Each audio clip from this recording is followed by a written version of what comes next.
We use the term in the shadow because we were in Rwanda and we were right on the border with Congo. And this is Mount Nyiragongo, which is in Congo. And we were about 200 yards from the Congo border where we were living in Rwanda. And because of the volcano, we said we were in its shadow. So we kind of came up with that term. Of course, then there's all kinds of theological connotations you can bring into that. You know, we're in the shadow of the Almighty God. You know, so we were really in the shadow in a lot of different ways. But as I think about a lot of the life that people have lived there and some of the trauma that they've been through, they're definitely living in the shadow of the 1994 Rwanda genocide, the civil war that had been there in Rwanda, but also in Congo. It was ongoing for a number of years. There's still violence even as we speak in eastern Congo. Just a very troubled region. Rwanda is pretty stable politically because they have what I would refer to as a benevolent dictator, Paul Kagame. And there's some prosperity there. They're still, you know, within the poorer countries of the world, but it's better off than most of the countries around it. For instance, right next door is Burundi, which is considered to be the poorest country in the world, alongside of Congo. So, you know, that all being said, the Church of the Brethren, who I'm a part of, has congregations in 5 countries in this region, in Congo, in Rwanda, Burundi, Uganda, and Kenya. And most of this has happened within the last 10 years or so. It's a relatively recent development, and I won't get into all the discussions about the churches and why that's all happening. One thing is I do want to emphasize, because I think it might be relevant to you all and understand why we're there, because the Church of the Brethren is one of the historic peace churches, along with the Mennonites and the Amish, which were under the umbrella of the Anabaptists. And I like to say that the Church of the Brethren is the extreme left wing of the Anabaptist movement. But having said that these people who have been through so much trouble, so much trauma, so much difficulty, that peace emphasis really resonates with them. We've done a lot of trauma healing with them, and some of that is trauma healing that we've brought in facilitators to help with that. Sometimes it's their own people. They're able to help each other through that, kind of a self-help sort of thing. But having said all that, and I'll say a lot more if I'm done. But I've been involved there since 2016, the first time I went. And I made a number of trips since then. And I don't have an official title other than I'm just someone from the Church of the Brethren that has been there and helped them through pastoral training, some of the agriculture stuff they've been doing. Last year, early in the year, Pastor Etienne de Sanzamana, who is the head of the Church of the Brethren in Rwanda, asked me if there would be some young person like my daughter who might be interested in helping to help them start a nursery school. And so Grace was initially really excited about that. And then we said, well, we need to go over and make the initial contact just to check things out. Will you like it there or not? And as the summer went on, she kind of cooled to the idea of the nursery school, but she still thought it'd be really cool to make a trip there with Dad. So in October, we made that trip, and we were there, I'd say probably 3 days. You ruined me. and I could see that she was hooked. I could just tell. She didn't have to tell me. I just knew that she had fallen in love with this place. And it really is a beautiful climate, beautiful people. And that's really what got her attention, was the people there and how wonderful they are. But anyway, the house that we were staying in is not on the picture, but it would just be to the left of what you're seeing there. And it's a couple hundred yards from the church there. I think it's Gisenyi, Rwanda, which is the northwestern corner, and it's right along Lake Kivu. It's about a mile high, 5,000 feet elevation there at lake level. And so even though we're at the equator, it's relatively temperate there. It's not that hot. 80s in the daytime, 60s at night, and pretty much all year round. It's in the mountains, so they get pretty dependable rainfall. It's just this is something I can't prove either biblically or geographically or whatever, but I think the Garden of Eden was somewhere right around here. It just is that kind of a beautiful place. So having said that, I'll start through this. I have a lot of slides to show, and Grace will have some things to say along the way, of course. But well, here's a map of Africa, and just very quickly to show you the Democratic Republic of Congo is here in the center, and the map. You know, you see Africa, and Africa is big, and you think, oh, okay, Congo is not that big. It's actually very big. The Democratic Republic of Congo is bigger than the United States that is east of the Mississippi. You add up the square miles of all the states east of the Mississippi, and Congo is bigger than that. I didn't believe it. So I got out the books and I added up the numbers. And it's right. And so here is Rwanda and Burundi. They're very tiny countries. The two of them together are about half the size of Pennsylvania. Uganda, of course, is much bigger, and then Kenya, which is bigger yet. And most people are familiar with Kenya and Uganda, but a lot of people, if you were to tell them that there's a place called Burundi, they would look at you cross-eyed. Rwanda, they've heard of because of the genocide. It's also referred to as the Great Lakes region, and we refer to these churches here, as far as we in the Church of Brethren call them the African Great Lakes churches. And they're mostly here on the eastern, well, they are all of our Congo churches are on the eastern edge here. And then in, say, Rwanda and Burundi, Uganda, and there's just two only recently opened up here a few months ago in Kenya. So is that helpful to see the map there? And you kind of get the picture of that.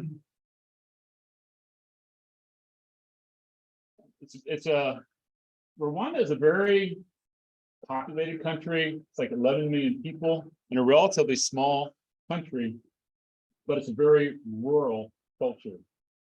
The farms are small, maybe an acre, a couple acres.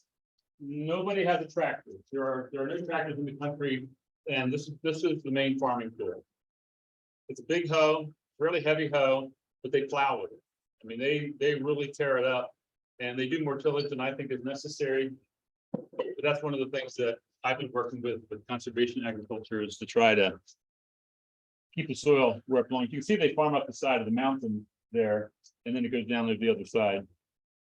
But this photo was taken there very close to where we were staying at the house, and also the church is very close to there as well, that we work out of. One of their main export crops is tea. You will see thousands of acres of tea grown. That's what this is. All the work is done by hand. All of the weeding, all of the picking, the people walking through there with baskets, pulling the leaves off. They grow a lot of coffee as well. The coffee is typically small farmers, small growers, and then they will market it together through co-ops. But tea is pretty much all in the hands of the big tea companies. Not necessarily Tetley or ones that you're familiar with, but they're still, you know, big money that would own that. And then they hire the workers to do the picking and so forth. And the produce that is grown there, and you know, there's fresh food pretty much all year round. They have 2 rainy seasons, they claim.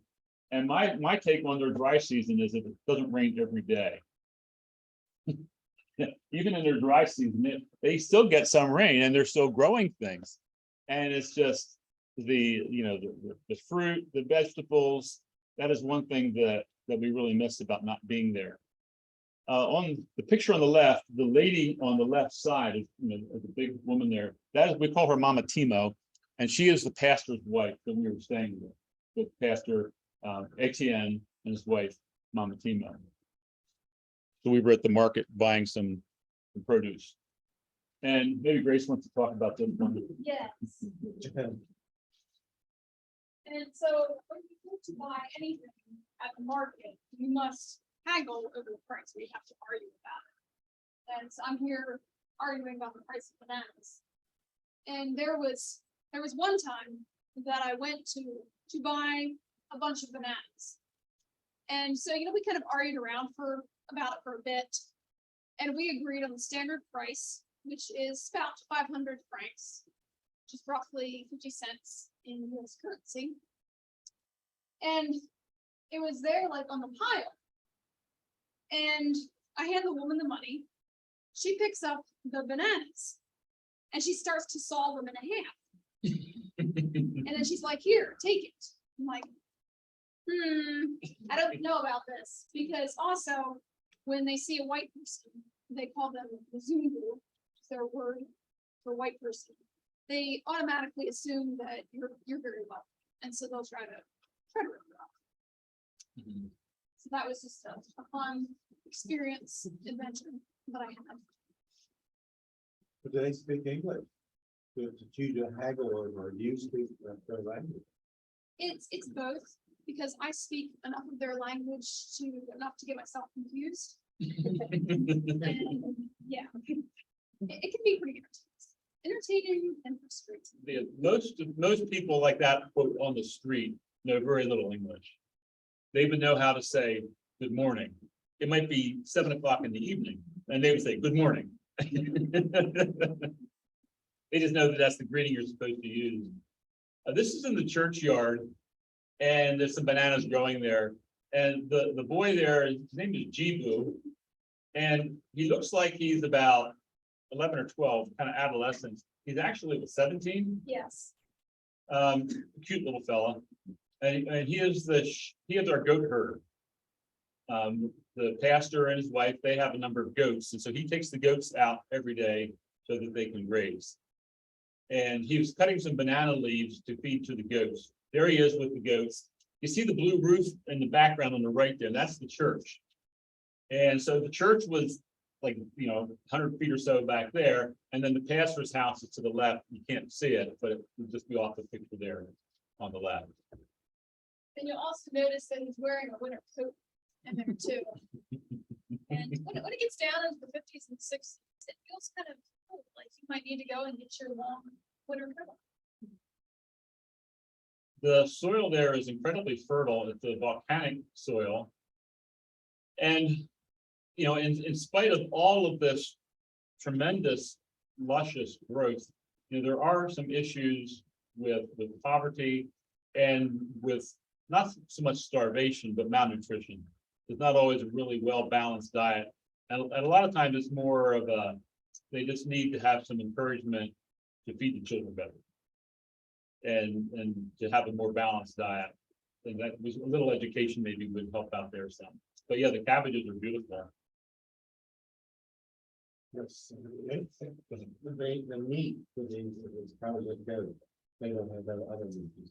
They have goat, they have pig, they have chicken, they have fish, and they do eat beef also.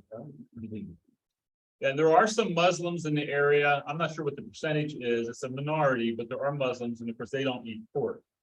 But there are some pigs, and I will show you some pigs for later on. But yeah, they have a variety of meat, but the average person doesn't eat much meat. And in the house where we were staying, we probably ate more meat because we were there. The one thing we were helping to supply, the food, and they want to make sure the Americans are well taken care of. They're planting onions, and the lady on the right is she is the wife of one of our pastors. That's her sister there helping her to plant the onions there in her front yard. But people don't usually have a yard like we have a yard to mow the grass. It's usually farmed like that. But you see how they hill it. And that's because it's a relatively wet climate, and that helps to keep where they're growing something a little bit well drained, but they do that all by hand. There's no machines that does that for them. But anyway, then that's Claudine there, her name is. And the next photo was taken 3 days ago? Yeah, she just had a baby girl. That's their second child. And the young boy there in the front is their son. Little son, the father's name is Patrick. The son's name is Patrick, Patty they call him. And now this little daughter, they call her Katrina.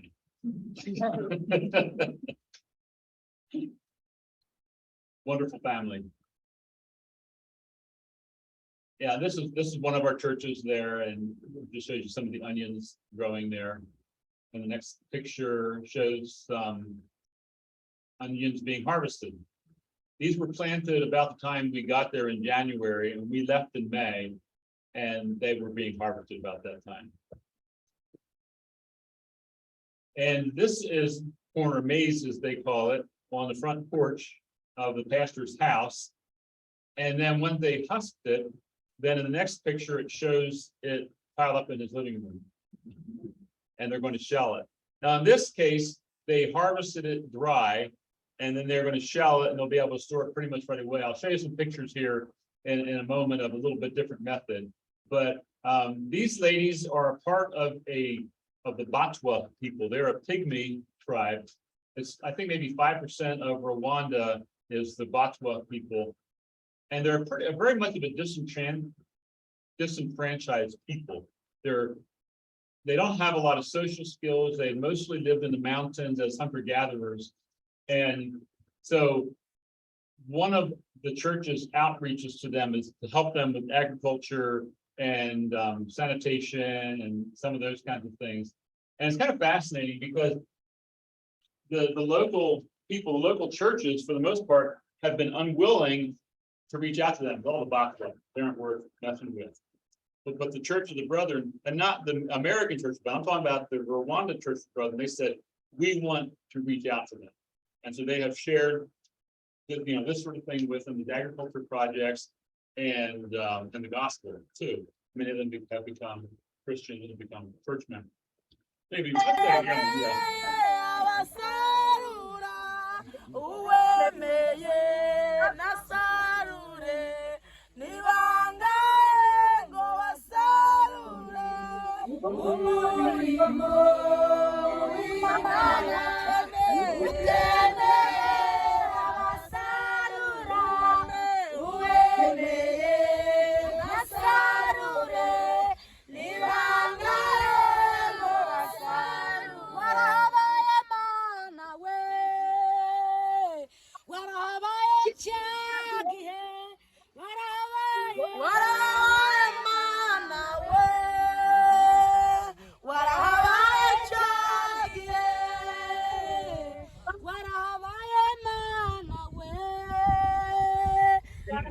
It's not a smooth video. It is actually it's not a synchronous photo. It is actually video, but it's not coming through the projector.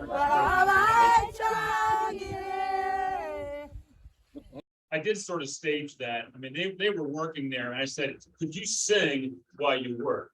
And I knew that they sing, and I've heard them sing before. So anyway, they put on the show for us there. This is cassava. This is a very popular, very common crop. They use it for the root, and the root is what they would make flour out of, and they use it in soups and gravies and things like that. You can use it as like kind of a cornstarch, sort of a thickening agent, and is also from what we get tapioca. It comes from that. In my opinion, the best part of cassava is the leaves. The root doesn't have a whole lot of nutritional value. It's sort of like bad potatoes. It's kind of starchy. But the leaves have a lot of nutritional value. They do have some cyanide in them. You have to cook them. They have to be processed. But the root does too, for that matter. But there's a dish they make called the sambe, where they take the leaves and they pound them with garlic and onion and tomato sauce and some other spices. And that's one of our favorite foods. I mentioned about the Batwa. This is a Batwa village called Kanengwe. And the project that we're doing here is pigs, so that every family would get a sow. And so if they learn the animal husbandry skills, and they also learn business skills because they will be marketing these pigs that come from that sow. And so rather than these people keeping the sow at their house, and the boar has to be traveled around, and the guy who oversees the project, he has to go from house to house. We built a small barn to put the sow. Everybody has their own tent. And we went there. It was a kind of a combination of a dedication of the pig barn And also we gave them all a wash tub and a big bar of soap. You'll see that here in some of these later pictures. There's some of the big pictures. And the next one there, yeah, and then the next one. And the next one. Yeah, they were just kind of standing around and they did some dancing and singing eventually, but I always love seeing the babies on the mother's backs and the little feet stick out in the front. It's pretty cute. But that's the bar of soap they got there with the basin, and you'd think that we'd given them a new car or something. The next is, I think, a video. It just touched it again there.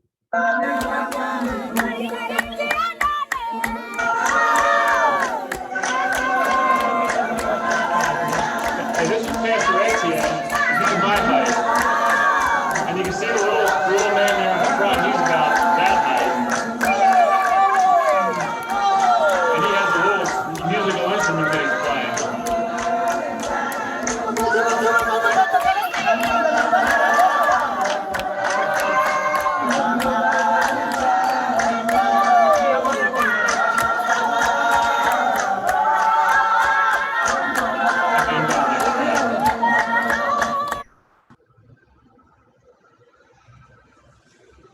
Now in this case, we were bringing in the maize that was still kind of green, as you can see, but it was not sweet corn. This is a field corn. It's white, and it's a little bit finer when you grind it up. It's not as hard as our yellow corn that we would have here, but it was still a little bit green. So we husked it, and we had 3 loads like that one. And so this took like, I don't know, a week or so to do that. And then you hang the ears up over the rafters to dry, or you can, some communities have a cooperative shed that they would dry them in. And then they would have to pay somebody to guard it, make sure that somebody doesn't come in or animals don't come in and take advantage of it. Then we have to shell it all. And there's a thought here, because you know I'm an American and I'm a farmer. What do farmers do in America? They run machines. We're going to get this done. We can do this in minutes, hours maybe. And this took days to do it. And I have to admit, I wasn't there the whole time, frustrated over this, but I'm very thoughtful about that, because as they're doing this, they're talking, they're chattering back and forth, kind of gossipy at times maybe, and then singing, and it's a lot of fun. And so it's just a whole different culture, and you learn a lot from that. It was an important time for Grace and I. And eventually the machine's gonna break and you need a part. Yeah. Yeah, exactly. And in that context, sometimes the part's hard to come by.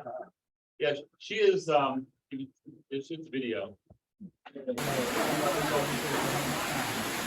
She's cleaning the grain. Yeah, the noise in the background is the grain. It's because all the roofs are metal. Okay, next. Oh, you know what they are? Yeah. They're chickens. This actually is in Burundi, and I was there for a week visiting with the pastors there. And this on Saturday, the day before, we were visiting some of the country churches.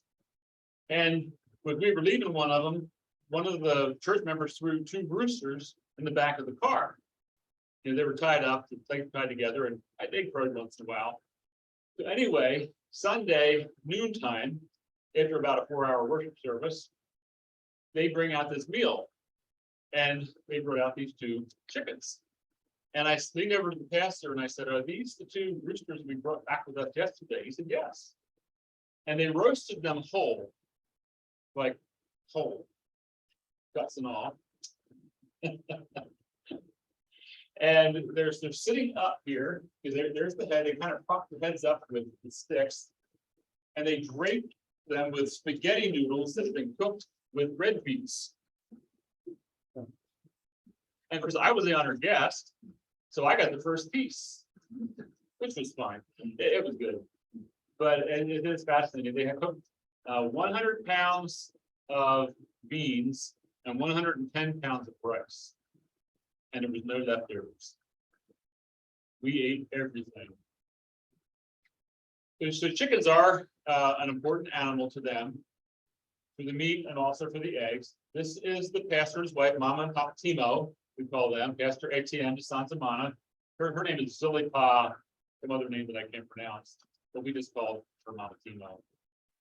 And they have several hundred chickens in their backyard, along with some goats and some ducks. And they do have a number of cows around there. There's no big dairy herds, but a lot of people have a milk cow, and they take them out to graze every day. They don't have barns like we have. They don't have fenced-in pastures for the most part.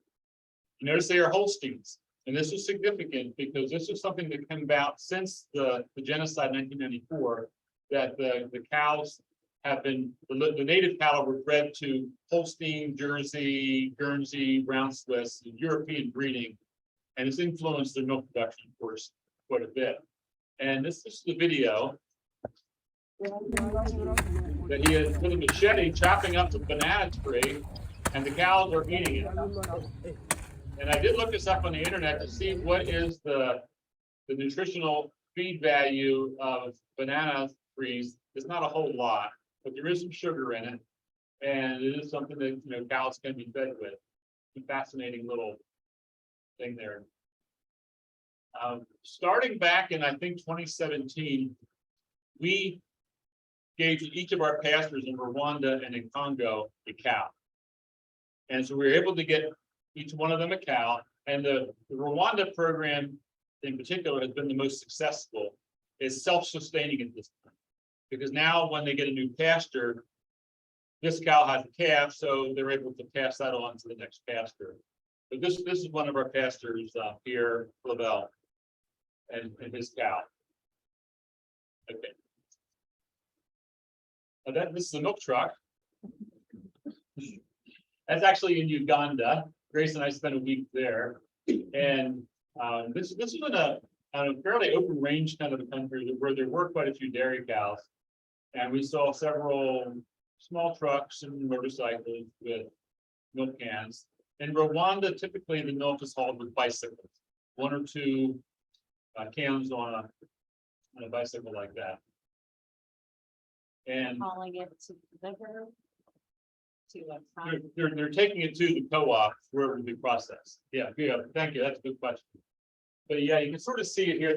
Our house is right here, and then she's just going past there with the can. And this little building here is a store. Lady has this little, I don't know, about an 8 by 8 foot store there. Her name, we call her Mama Hopi. I think the next picture is her. Yes. And Mama Hopi and her little girl Hope. And Hope is one of my favorite little people. I have a big voice, so she could hear me coming from a long ways. And she would start squealing and running when I came. Not running away, but running. It was hard for me to say goodbye to her. And that's a bicycle load of bananas. They have trucks, as you can see, there is a dump truck there, but the bicycles haul the lion's share of the produce, bricks, bags of cement, building materials, potatoes, carrots, you name it. They're hauling the bicycles. A couch on a bicycle. Yeah, there's a wide couch.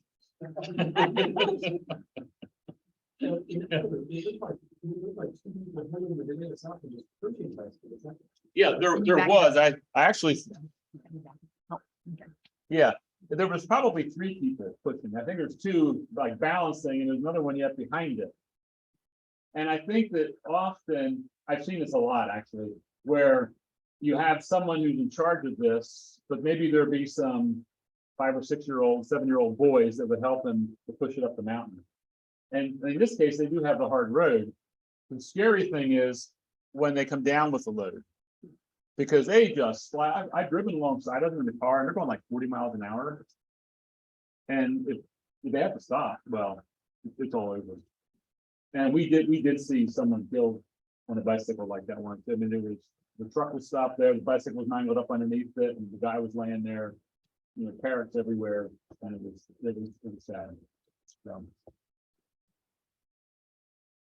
Yeah, this was wedding day for this couple, and cows are an important part of the culture, and so they have, before the wedding ceremony, they have a dowry ceremony. And in the dowry ceremony, typically, they give a cow. The groom's family gives the cow to the bride's family. Now, that was the tradition in the past, and if you were wealthy, it was maybe several cows were given. Maybe depending on the value of the girl, I don't know. But we went to the dowry ceremony, but we didn't actually go to the wedding ceremony.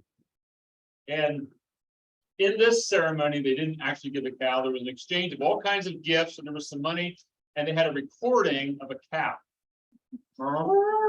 in the background playing. So it wasn't really a cow gift. I was disappointed about that. But yeah, here's the couple. Weddings are a big thing for them. And they actually have a couple of weddings. They'll have a civil wedding, they'll have a church wedding, and there's some traditional stuff that goes with it. Now, this was in Burundi on that Sunday morning when we ate the chickens. And this couple is getting married later in the week. And so these boys carried the future husband and wife in on the chairs, kind of prayed them in, and everybody sang and they prayed over them, kind of a prayer of blessing for them as they prepare to get married. And I leaned over to Pastor Etienne from Rwanda. I said, I've never seen this before. He said, oh, we do that too. I just was never there when they did it. This was another wedding, another time, but it's interesting. You see that they are holding baskets like this one. And so people would come up there at that point during the ceremony, and they would put an offering into the basket. And half of the offering went to the couple and half went to the church. It's kind of an interesting little tradition that they had there. But these are also used on Sunday mornings for offering as well. They don't pass them around. They're up at the front, and everybody kind of sings and dances their way up to the front and puts the offering in. Oh, speaking of weddings, I was a chauffeur for one. And that was an interesting wedding. There was about 1,000 people in a place that held 300. And this was when they were still talking about COVID. So there was no social distancing in that wedding, I can guarantee you. It was very. And this is the church in Gisenyi, right there, close to where we were living at, the one that had the blue roof. This was October when Grace and I were there. And then the next picture shows what it looked like in January when we got there. And then the next picture, oh, this is construction. This is the video. They mixed all of their cement.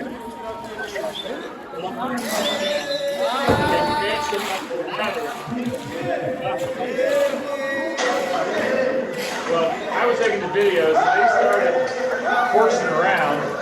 You can see it kind of that.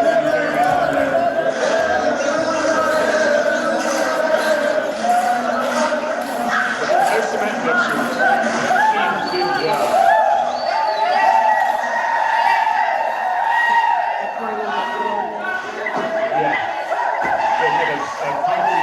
Across the top of the brick wall there.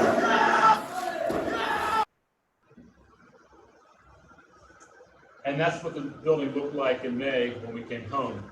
This part in the front here is going to be a 2-story office and classroom addition. Now, that's the electric meter. In Rwanda, you use your electricity until it's all gone. And like here, we have kind of a seamless electric service, and you just pay your bill every month. And if you don't pay your bill every month, at some point they will shut you off, but it usually takes a while.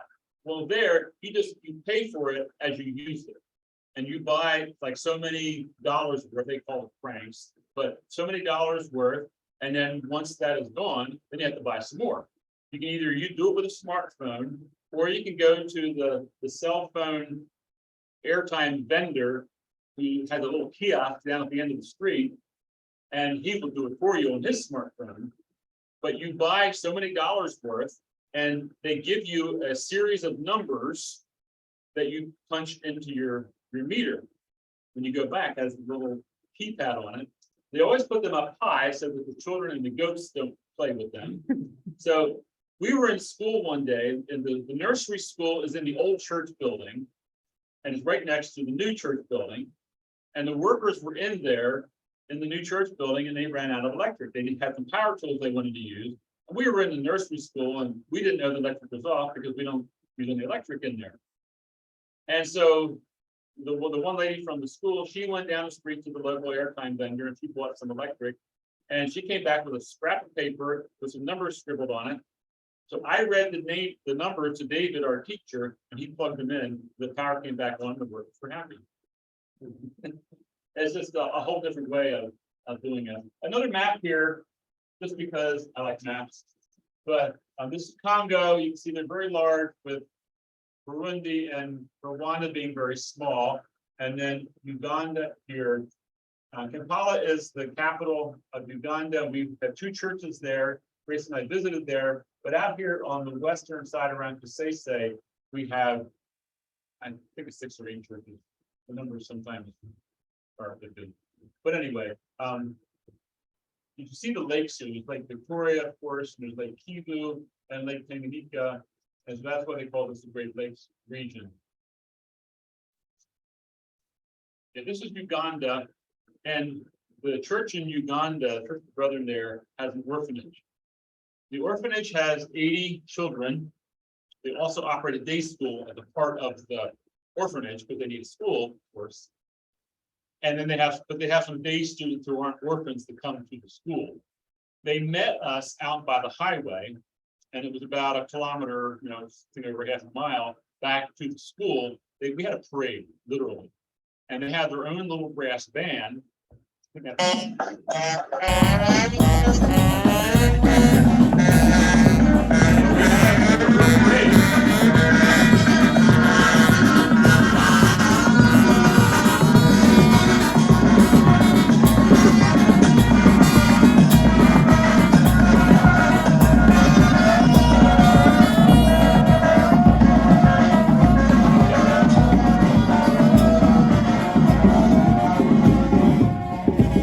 I've had a lot of warm welcomes over the years, but that was probably one of my favorites.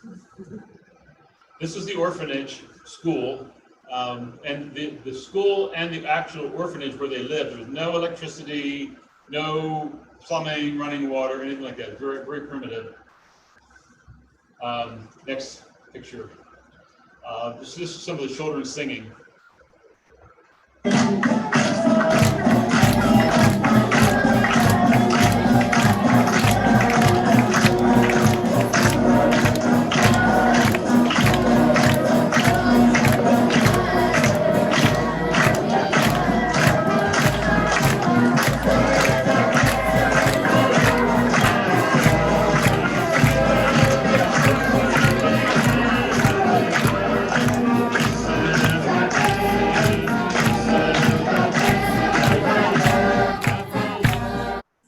Why would it shake hands? It's a convenience thing. The bugs and things getting in it and washing it and all of that. Yeah, you see that even little girls typically have shaved heads. Girls very, very short. And Grace usually created a spectacle wherever she went. Without trying to.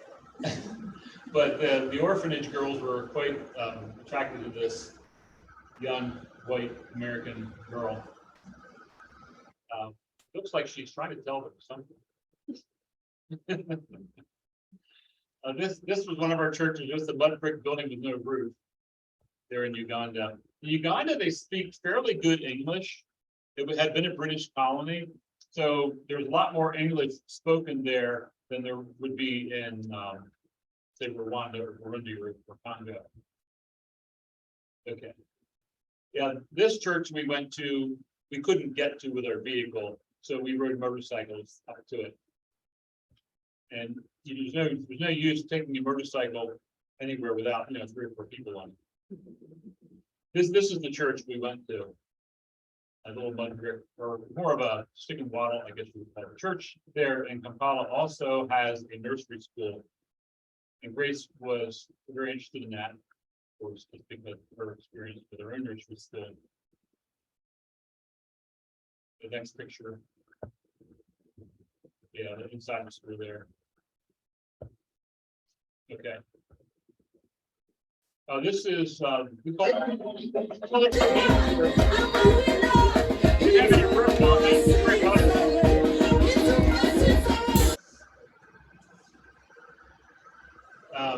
Okay, yeah, Grace was getting into it there, not church. This is Elijah, and Elijah is one of the pastors there in Uganda. Really sad story. He was traveled with us that whole time, did a lot of translation for us, really good at translating because some of us don't speak the best English, but he was able to work with that, no problem. Just a real likable, happy sort of guy. You can see that in his face there, he just has that kind of a look about him. And he was a fun guy. But anyway, early, about the 1st of May, I guess it would have been, he and Cedric, the lead pastor there, they had gone to visit one of the churches that had been destroyed in the storm. And they were on a motorcycle together. As they were coming back from that church on the highway, motorcycle tire blew out and Elisha was killed. Just very sad, 41 years old, 4 young children, very sad. Where we are in Rwanda is 1 degree south of the equator, but in Uganda we crossed the equator, and there's a photo op for Grace. So this is Grace's nursery school. Well, actually, it's the brother nursery school, but I'll let Grace talk about it. Yes, so this is the Brother Nursery School. And there is 31 pupils. And the school was started as an outreach to the local community and for the children of the church. Because a lot of times in that culture, when the child is able to walk and run around, they just sort of like run around in the street until they're old enough to go to school. And so with nursery school, they're getting a place to go where they're looked after, they get something to eat, and they learn a little something in the process. And you'll notice the building there is bathrooms. And I think there might be a picture of that later, but it's a spot. This is lined up for snack time. And this is a video of the children singing.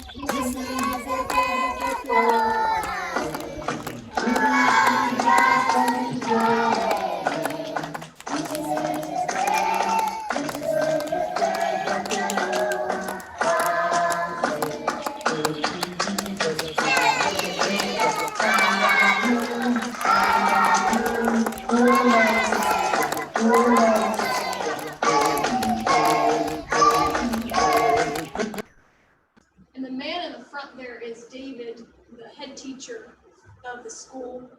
And that's Mama Francine.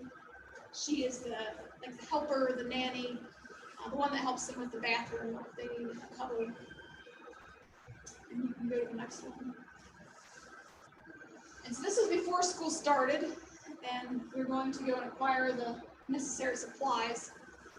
It's very fascinating because they do not have Walmart or Hobby Lobby or any of the types of stores that we're accustomed to in the US.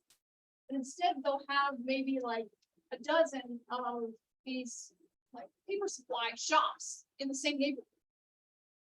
But they all kind of work together, but yet they're still slightly competitive. So it's interesting. Yes, this is the squatty potty at the school.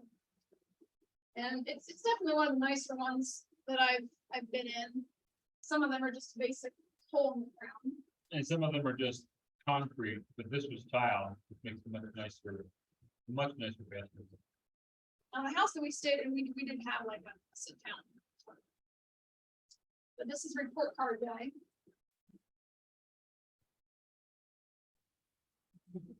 And the children get snack of porridge and bread or mandazi, which is a piece of deep fried bread. They get that every morning as a snack before they go home. And this is like a poster board that we're preparing for the school. of the various lines. This little guy's name is Devin. And you'll notice you've got these little ears, kind of suits his little devilish personality. These are twin girls. Their names are Lockie and Dobin. And their papa will bring them each day on a motorcycle, because his job is of a motorcycle taxi driver. When you go places in Rwanda, you typically take a motorcycle or a bus or a rent car. We didn't take this picture. I found this picture on the internet and I was like, I know these guys, even though I've never met them. Because in Rwanda, when white people go anywhere, you are this great spectacle that everyone has to stop and stare. And little children come up to you and start screaming, "Wazungu, wazungu." And their word for money is amafaranga, amafaranga, wazungu. And so anyways, getting back to this picture, as a young white female, I attracted even more attention. Hello, beautiful. You hear one of these guys driving by on his motorcycle. Where are you going? Will you marry me? I don't think so, buddy. And this is looking out of the nursery school, which is with the banana trees and mountains in the background. It's a beautiful place. These little guys didn't go anywhere. They just climbed on the motorcycle for the photo. And this guy here isn't actually on it. He's just standing on the back. But the man behind it is the one that owns the motorcycle, and he's one of the pastors at the church there. So this young man is named Gonza Innocent. He's not innocent. And his younger brother is named Kevin. And they are of the same ornery, not innocent personality. And also is pictured innocent, not being innocent in this picture. And Raheem, one of the other students. This was buying the porridge. The porridge is a mixture of sorghum flour, millet flour, cornmeal, wheat flour, sugar. I forget what all they put in it, but there was a number of different kinds of flour with sugar that constitute that. So you don't buy it as an already mixed up package. We went and bought, I don't know, like 100 pounds of it, or 50 kilograms or whatever. And this guy was weighing it out, all the different kinds of flours out for us. And as they were building the church, there were some bricks that were left over because they were broken or they weren't usable. And the children discovered the joy of using them as Lego blocks one day. So they're having their fun. And I'm not sure what they just did, but they look like they did something. And this young type, his name is Elvis. That's his proper name. And this is on Good Friday. And there was a baptism the church had in the Lake Kivu. There was 12 people, including myself, that was baptized.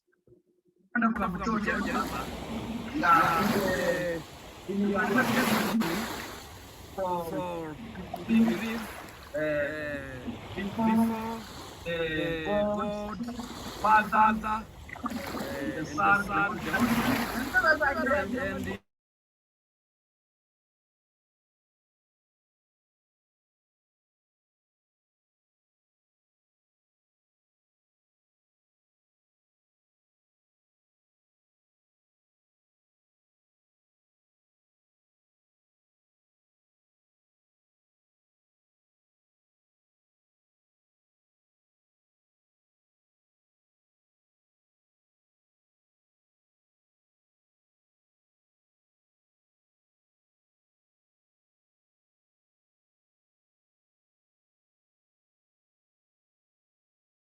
to early July.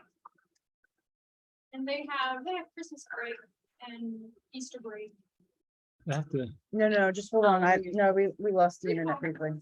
Okay, It might need to reconnect. yeah, gotcha. What are you teaching? I am teaching them English as a Okay, second yeah. language. English is the official government language of Rwanda, but most people don't speak it well because it was changed fairly recently, and they want No. people to learn to speak it well. It's been had in 2008. They changed it to English. Yeah. And I think, yeah. So their language teaches. ndavuga mu cyongereza Back. Very late days. Means good afternoon, evening. I'm a food. Is asking someone how they are. And to respond to that, you say, Nimesa. Or if you want to ask someone how the day is, you say, Umezute. And your response is Misawa. Or when it's time to go to sleep, you say, Maramuke. Several Congo pictures here right now. This is some of the church members in the Democratic Republic of Congo. And they call the church Église des Frères au Congo, which is French. In Church of the Brethren in Congo. This is Pastor Ron. He is the lead pastor of the church in Congo, his wife Mangaza, and their, at that time, 10 children. They've had a couple since then, but there are several of them that are not their own. They have adopted a few orphans. And I just threw this in because they don't like to load something a little bit.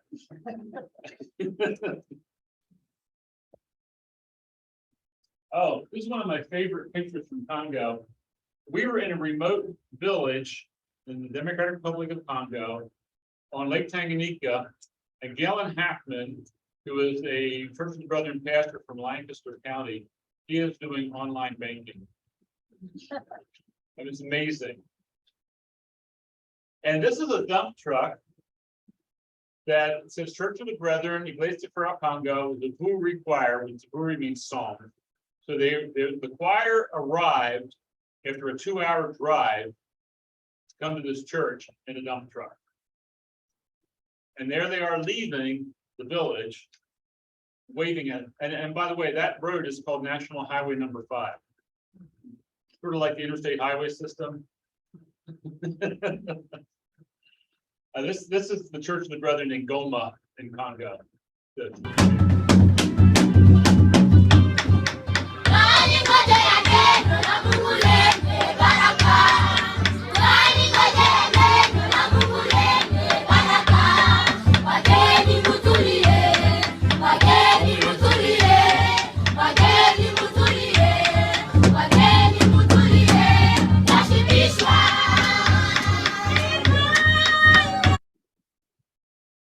And Grace was buying some fabric here before we left there in Rwanda.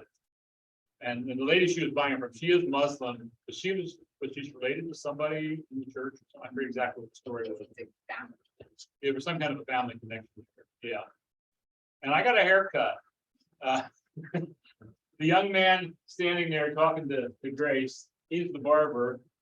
And all the neighborhood children showed up. And they all crowded into this little 6 foot by 6 foot barber shop so they could watch this white man get a haircut.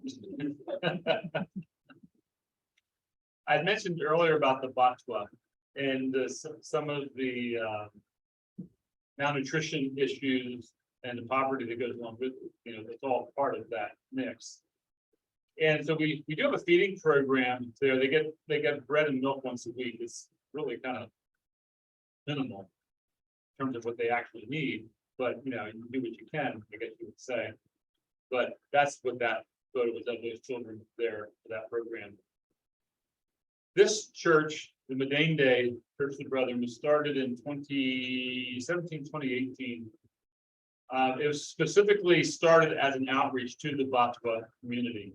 And so this lady is a Sunday school teacher. Not every, I want to say, we're going back up to that first. Not every, some African churches welcome women leadership in the church, and some African churches do not. And we don't have any, in the Church of Brethren, any women pastors, but we do have some Sunday school teachers and church treasurers, and some leadership positions that are filled by women. In this case, there was a woman who was teaching Sunday school. I want to tell you a story about Amina. Amina was a young woman there who became a believer back late last year, and she was from a Muslim background, and her husband also. When she became a Christian and she was baptized into the church, her husband abandoned her. He had 2 small children, and she was pregnant at the time. So probably late January, she had a baby there at this little birthing center there in our village, kind of a women's clinic. But anyway, they have maternity there, and they do, like some women's counseling, that sort of thing. So anyway, they had the utensils outside being sterilized in the sun. And then we left there. I was ended up being the driver. Mama Timo was there carrying the baby into the house. She lives with her mother and stepfather. They are still Muslim, but they had taken her back in when her husband abandoned her. And so here she is once we got her in the house with the baby. A delightful young woman. The baby's name is Grace. And this was Sunday, I think the Sunday before we left in May. So the baby is now several months old. And as you can see, she's doing very well. This man's name is Evariste, and Evariste is a pastor from Kigali, which is the capital of Rwanda. He has some business and political connections. He operates 4 landfills around the country. So he's sort of a, fairly well-to-do businessman. And with these landfills, he operates a organic fertilizer. So it's like, here's the road here. And this side is the landfill, which was big. You can see big piles of stuff we're standing on top of. And then the building on the other side of the road is where they process the organic fertilizer, which is a mixture of cow manure, pig manure, chicken manure, and composted garbage. And he hires people to sort through the garbage because some of it's plastic, some of it's metal. You can't hire children, but children will come and they will work there because they will move through this stuff and help to sort it, because they will find pieces of metal that they can sell for recycling, or they'll find charcoal and they'll sell that to somebody who needs charcoal. It's kind of a fascinating sort of thing. But anyway, everything is done, literally everything is done by hand. They bring the stuff in with dump trucks and dump it, but they don't have any tractors to push it up or any machinery to sort it out. There's people put sacks on their backs and carry it up over the side of the pile. But anyway, while we were there, we ran into this woman, and I couldn't speak to her because I don't know enough in Rwanda, but Evariste spoke to her, and he found out from her that her husband threw her out, quote unquote, because she got older. In other words, he wanted somebody younger. So she was abandoned, and I thought it was rather interesting that I found her at the landfill, where people throw things out at. She was picking up pieces of plastic, and she was going to take them home. She can't afford to buy charcoal, so she's going to burn plastic in her cooking pot so she can cook the food. And well, you can imagine what it would be like, cooking over any kind of a fire, let alone plastic fire. But anyway, we back up there again. We were there for a little while, and I didn't have a whole lot to do part of that time. And Evariste told me he had to take 5 minutes to talk to his management employees. Well, I knew that was going to take longer than 5 minutes, because even the locals joke about African time.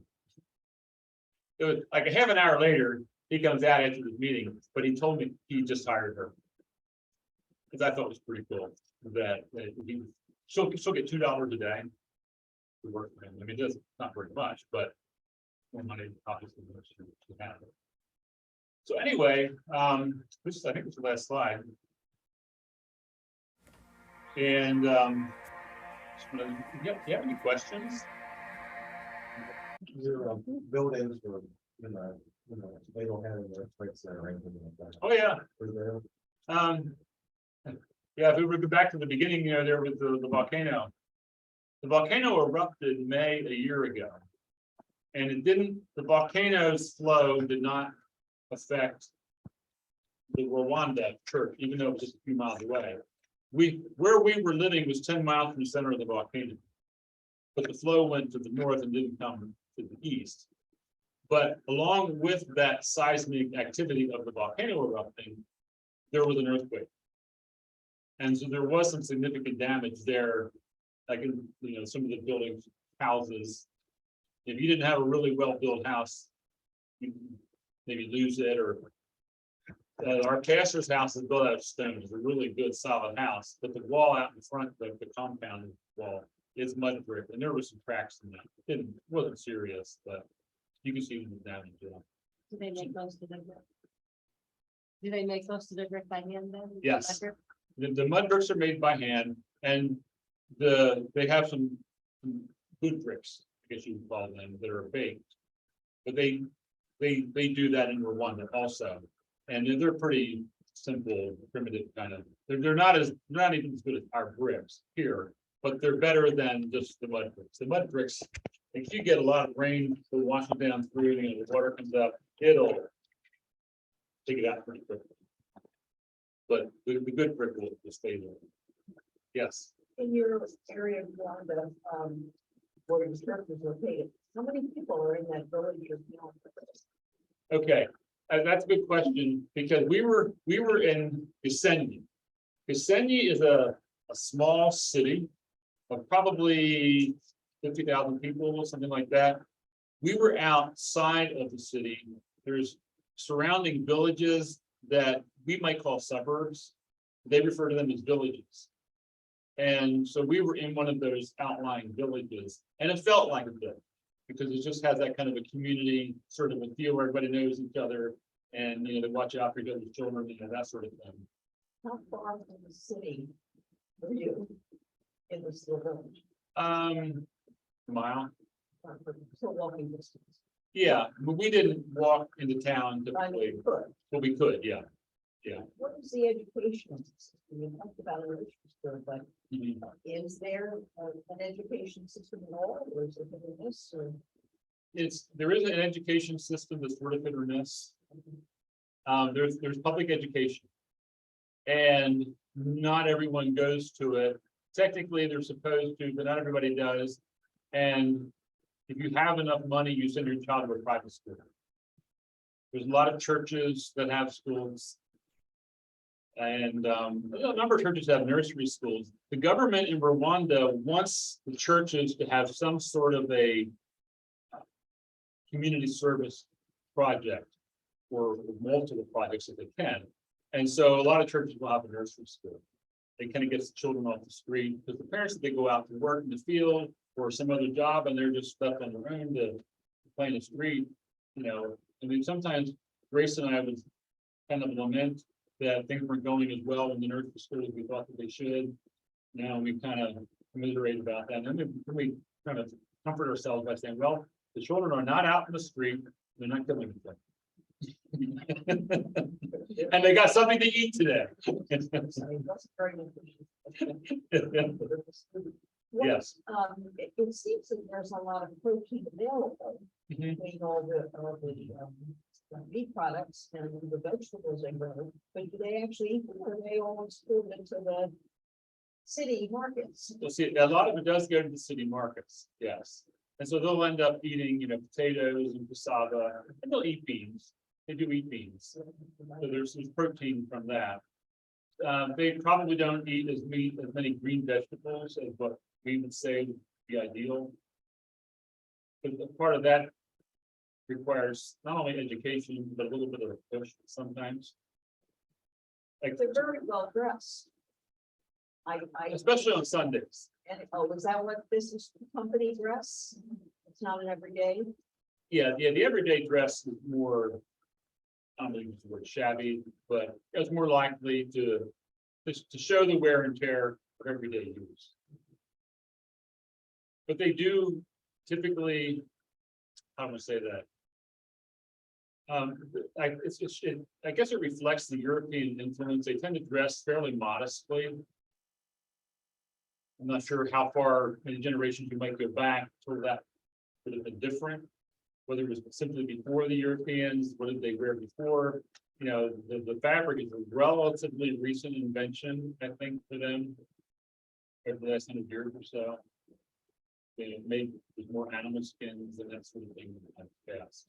The music seems French based.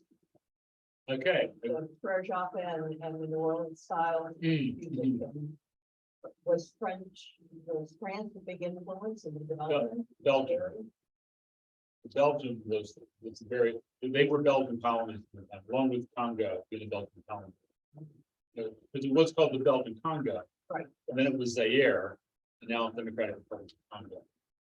What about the government? Do towns have their own government? Is there a government? Let's put it that Yes. way. It's changed Right. every day. Yeah, Rwanda has a strong government. I mean, it's not always positive. Because Kagame is somewhat of the dictator. He's an elected president, sort of. But he remains in control. There's no question about that. And he does not handle dissent well. You don't have daily rebellions, so. No, it's very stable and very peaceful there. I mean, there's a strong police presence there, from the national police. But there are local governments. They have the nation, and then they have provinces, and then there are districts, and then sectors, and then villages. So it kind of steps down several layers. Now you go over to Congo, it's another story. It's very dysfunctional government, especially in the eastern part of the country, because Kinshasa is clear over by the Atlantic Ocean on the west. So eastern Congo is kind of like a wild west. It's very, very wild. And I've been here several times. I've never been in a situation where I felt like I was in danger, but there were places that I couldn't go.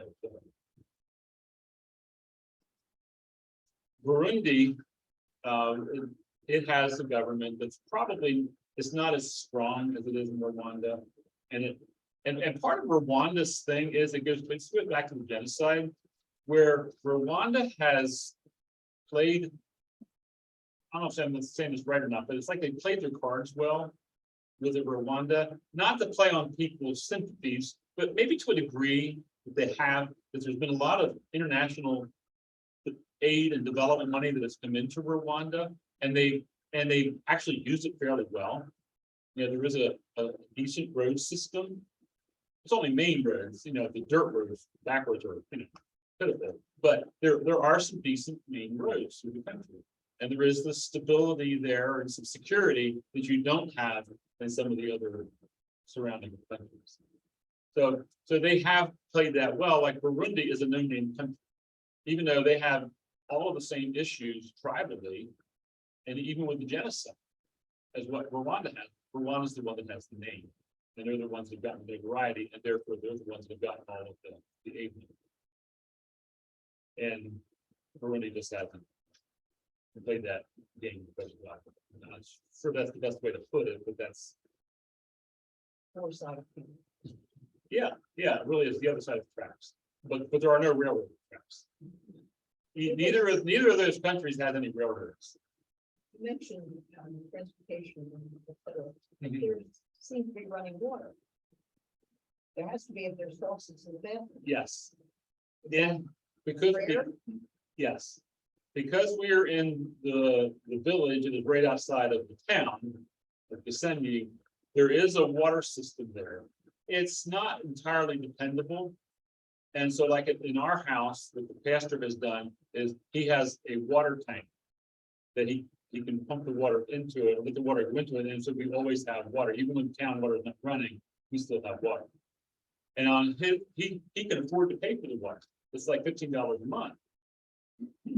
So there are people who can't afford to buy water, but every village has a water. So they can go and get their water there and carry it on. Yeah. So most people don't have running water.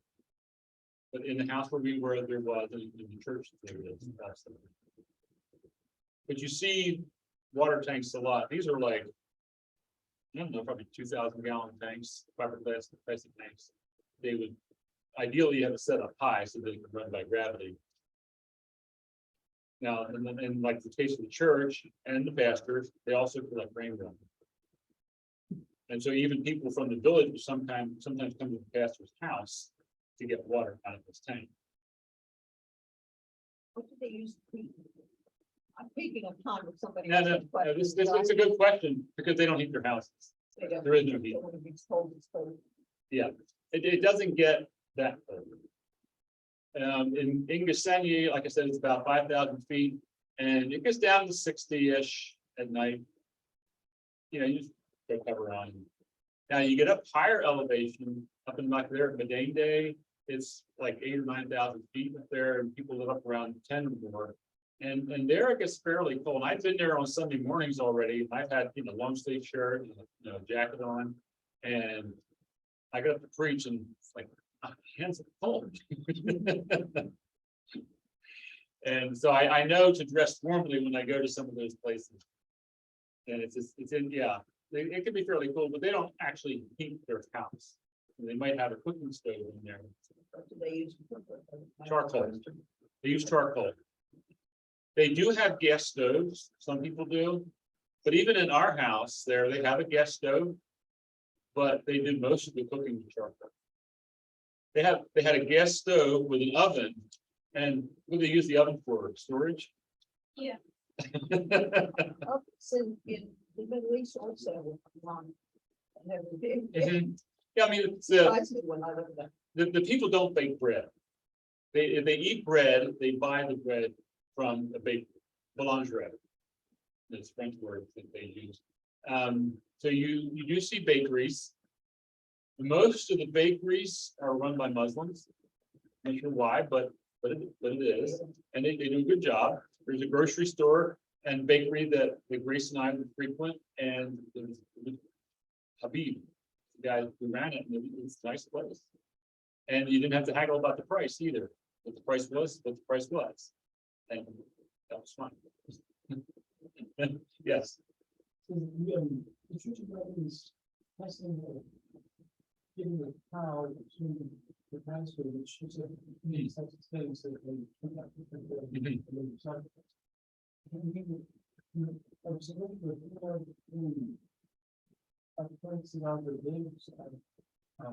something that inspiring the actual city to get out for the church.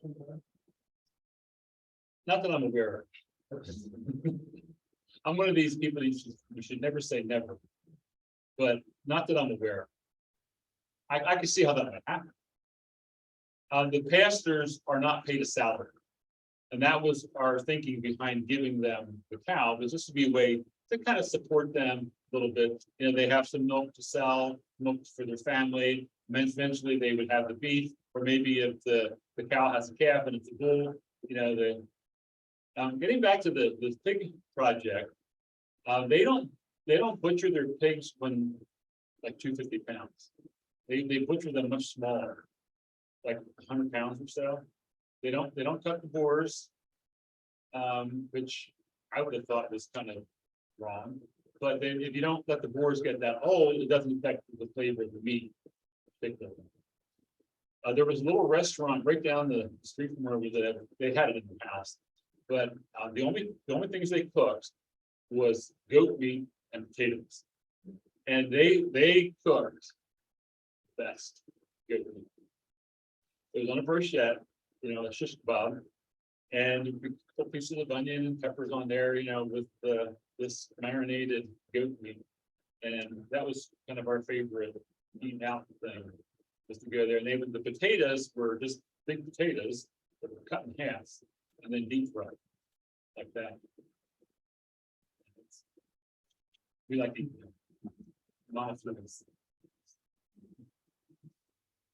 You made it sound like the fuel for the wood stoves was really in demand.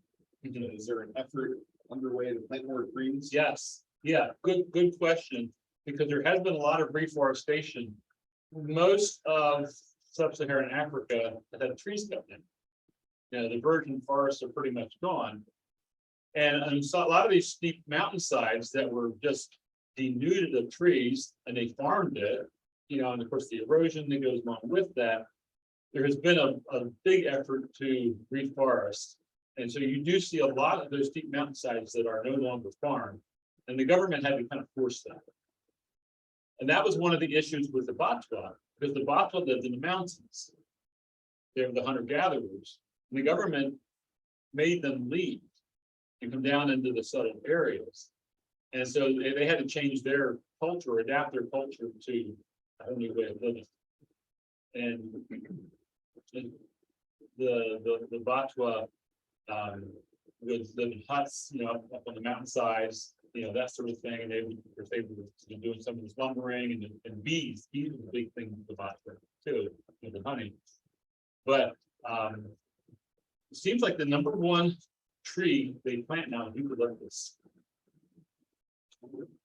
which doesn't entirely make sense, because it's not always, it's a little bit like us planting walnut trees by the garden. You don't plant a walnut tree by your garden because it's counterproductive.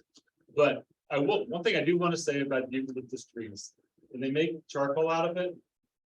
And I love the smell of the eucalyptus charcoal.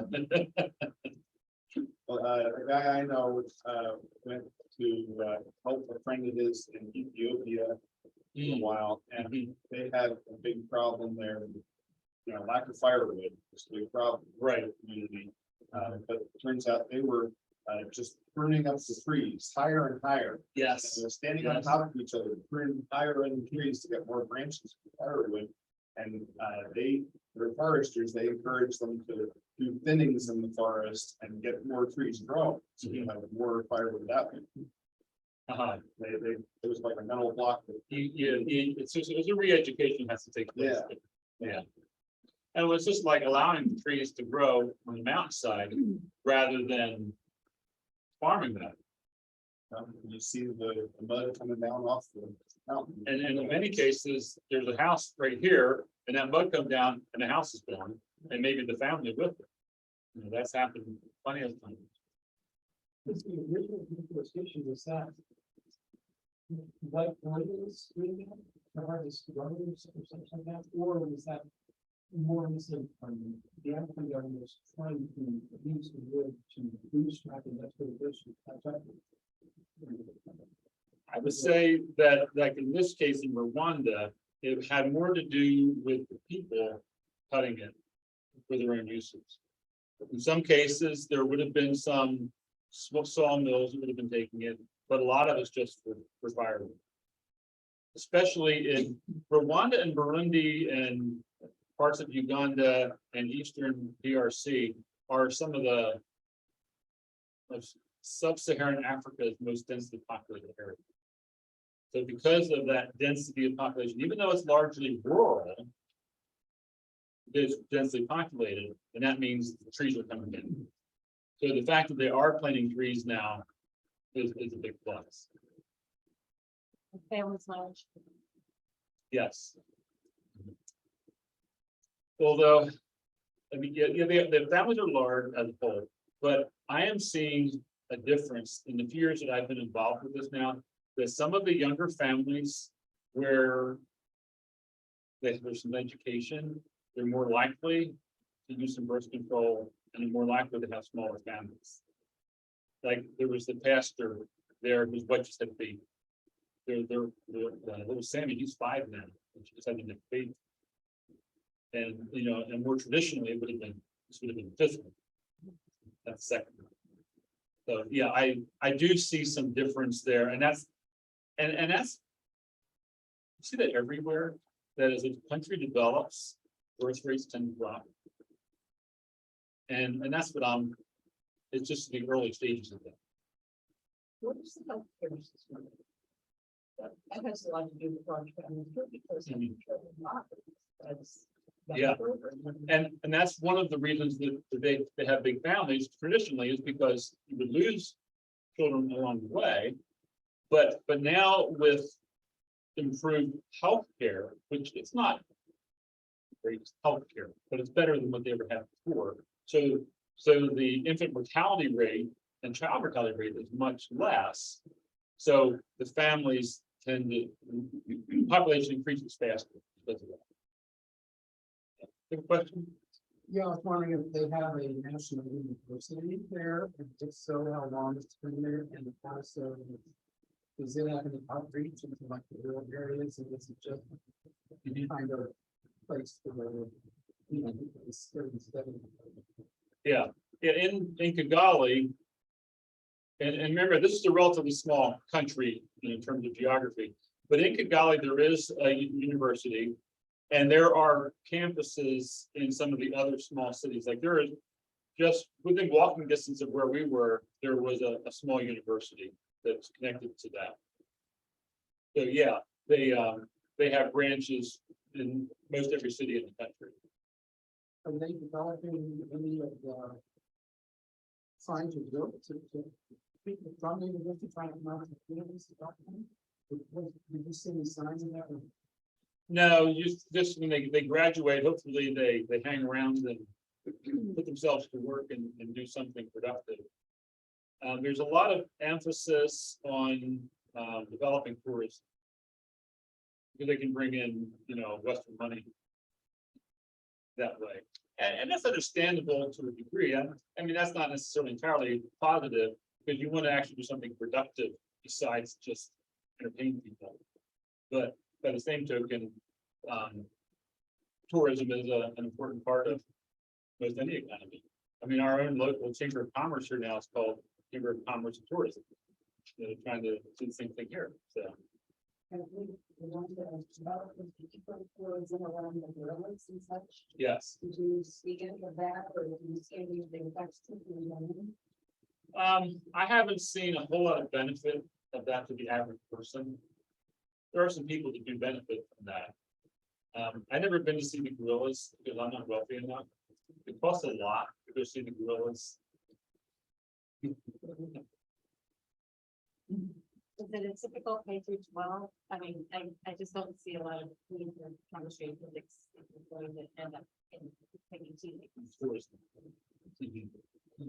There's not a lot of emphasis on the sciences. There are some people who have studied that, but I'm not sure where they're really. Maybe if you're in a city like Kigali, there's a little more. Like there is a Rwanda motorcycle company that started here several years ago. They're actually building motorcycles. It's a production thing is happening there, and they designed this motorcycle. So there will be some engineering involved with something like that, and that's kind of exciting when you see that sort of thing happening. It's not just building a hotel so the Americans can come and spend money. This is something that they will actually use there, because the average person doesn't have a car or a motorcycle, but you see thousands of motorcycles roads from China. And so now there is the RMC, it's called, and they're not making them near to the numbers that's sustainable, but at least they're starting with. Yeah. They have financial backing for the European countries. European and American. This RMC motorcycle company, it's an American who kind of helped some of the locals get this going. I think he might, I don't know if he's a missionary or exactly what all of his background was, but it was an American person who helped start it. Do you know how they generate their electricity, and do they have a good cell phone coverage? But some anywhere. Yeah. I can't really tell you how they generate the electricity. That's a good question. I think I will study that one just to find out for my own benefit. And I'm not aware of any significant amount of solar or hydro. So whether they're generating it from fossil fuels of some kind, I'm not really sure. And that's a really good question, because they don't have a lot of their own fossil fuels. They don't have any coal, they don't have any oil. It's brought in from, well, there is a small hydro plant in Goseni. Because there's a mountain stream that comes down there. They do have a hydro plant there. One source of energy that they have is there in Goseni, there is the brewery. I mean, this is like the brewery for the whole country. And I'm not a beer drinker, so doesn't excite me, but they run it with methane. And at the bottom of Lake Kivu, which is a very deep lake, there is a pocket of methane gas, and the weight of the water holds it there, which I find fascinating. And so they have a pipe that goes down to it, and they pull that up, and they use that to run the brewery. So there is some methane use there in that way. And the downside of this methane pocket is that there is some evidence that every 1,000 years or so it bursts and everybody dies because it takes up all the oxygen. And that's kind of a scary thought too, because within that Lake Kivu basin, there's, I'm just estimating maybe 5 or 6 million people would be devastated. And there's evidence that it had happened in the past, like there was a time when a whole bunch of people died at once. There's no written history of that, but the archaeological evidence indicates something like that has happened. So, About 1,000 years. yeah, probably about time to do it again. And you've got the seismic activity there with earthquakes and volcanoes and hot springs and all that kind of stuff. Yeah, it's kind of fascinating. The other question, you asked about the electric and you asked about cell phones. Yes, yeah, good. Rwanda has superb cell phone coverage. I like to tell people that I told 2 days already. I get better cell phone service in Central Africa than I do in Central Pennsylvania. And it is interesting. Rwanda has 2G totally blanketing the country. It doesn't matter where you go, you will have a cell phone.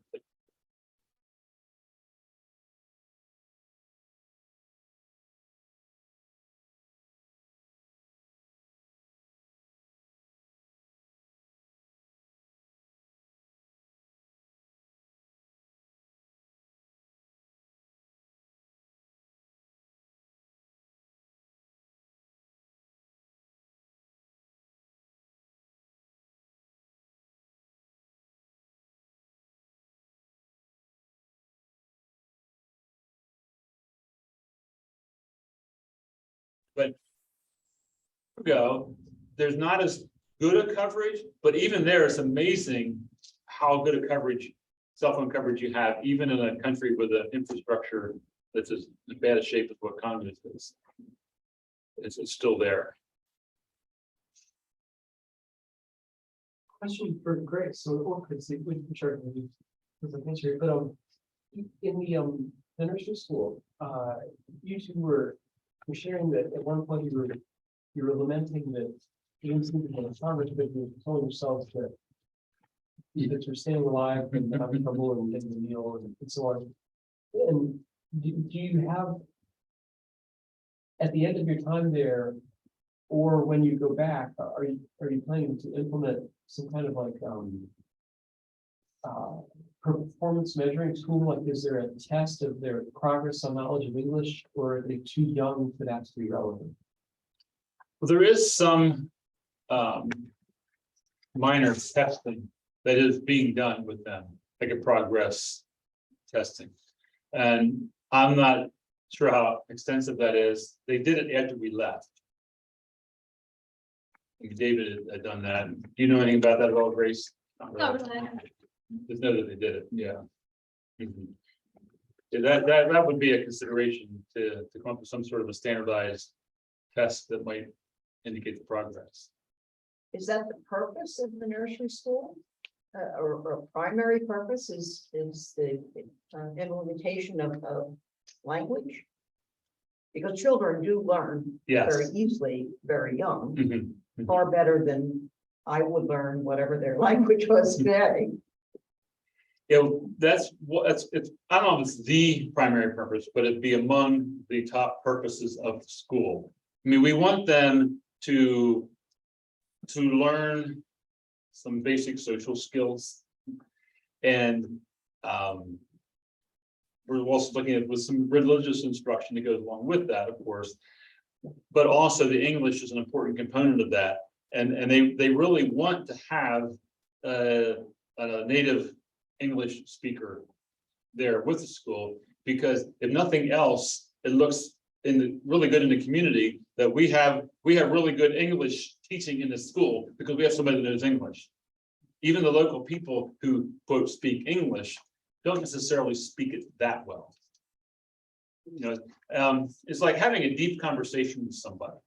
You know, you can't have a really deep, heartfelt conversation with somebody that doesn't know the language, your language, or if you don't know their language, you can't have that. You can't really plumb the depths of what's in somebody's heart. And so when I think about that from a person as a Christian, as a spiritual point of view, but also as I think about trauma and some of the things that people have had to live with and deal with, and maybe even just not just like genocide, but even within a family abuse situation, something like that, you really can't dig into that on that superficial language level. It's got to be a lot deeper than that. Are there Bibles in their language? Yes, if they speak Kinyarwanda is the native language, and that's pretty much all of Rwanda. It's pretty unified in the sense that they speak Kinyarwanda. And then neighboring Burundi, they speak Burundi, and they're like sister languages. It's sort of like somebody from Maine talking to somebody from Alabama. It's the same language, but it's kind of like a different dialect.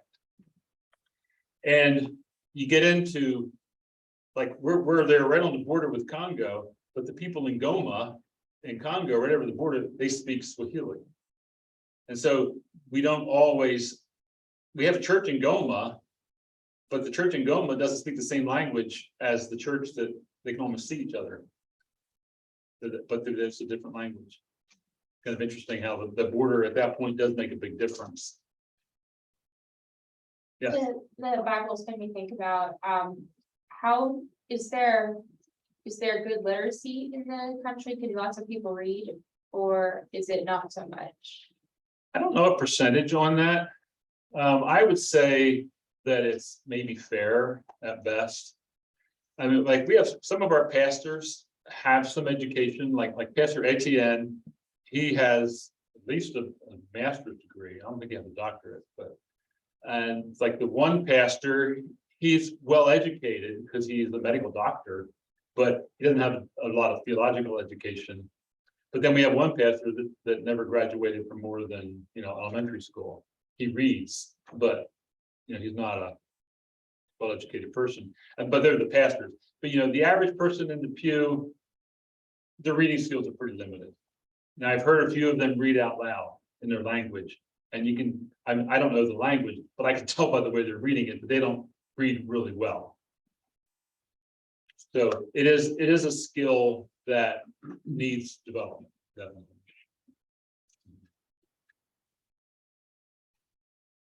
How about festivals? Do they have national festivals that involve all the communities, or? I mean, it looks like they're always having a festival from your videos. Is there some, do they have really important holidays that mark a real difference in their schedules? Yeah, they do have some national holidays that nobody, the businesses aren't open, nobody works on those days. And there's one Saturday a month that everybody has to like do roadside cleanup, helping around the community kind of stuff. That's one Saturday every month. That's a national thing in Rwanda. And every spring, and it depends a little bit on the community that you live in, but with the Rwanda genocide in 1994, it was 100 days. But even though it was 100 days, it wasn't necessarily 100 days here, 100 days here. It was like, it kind of, to a certain degree, moved around different parts of the country as kind of like waves. As these people were being slaughtered. And so different communities every spring will have a remembrance time. And there will be some special ceremonies to go along with that. And you know, the idea is to encourage people to tell stories and forgiveness and healing and, you know, that sort of thing. I guess it's effective, I don't know. But I mean, no matter what, if you've been through anything like that, you never really get over it. You just learn how to work through it. What is the dominant religion in that area? Is it Christianity? Yes. Mhm. I figured because of the French influence that it would be, but I wasn't sure. Yeah, sometimes, like, sort of like here, Christianity can be, you know, a mile wide and an inch deep. And, you know, it's maybe a little, it's different there in some ways than it is here. And yet there's some of the same issues at the end of the day. There's a lot of inroads of like prosperity gospel, that sort of thing, you know, the idea that, you know, you have to give more money to the church, and if you give more money, you'll be more prosperous, which isn't true, but it makes the pastor more prosperous because you gave more money to the church. Is that a takeoff on tithing? Yeah, yeah. And so we've been working through some of those kinds of things, and people make up their own doctrines sometimes that can be rather entertaining, if not angering. But like how many wives you're allowed to have, you know, that sort of thing. I didn't see any pictures of the kids playing sports. Is there any focus on sports? And if so, what would they be? Soccer or football, they call it. That would be the #1 sport. You don't see a lot of children playing with like frisbees and baseballs and that kind of stuff, or even basketball. Pretty much soccer. Now they have a lot, but as far as sports go, that's not really a big thing other than soccer. That would be the #1 sport. I mean, I don't, you know, don't come up with anything there either, do you, Grace? No, I mean, there is some volleyball. Okay. I never played volleyball there, but been involved in a few minor outdoor skirmishes.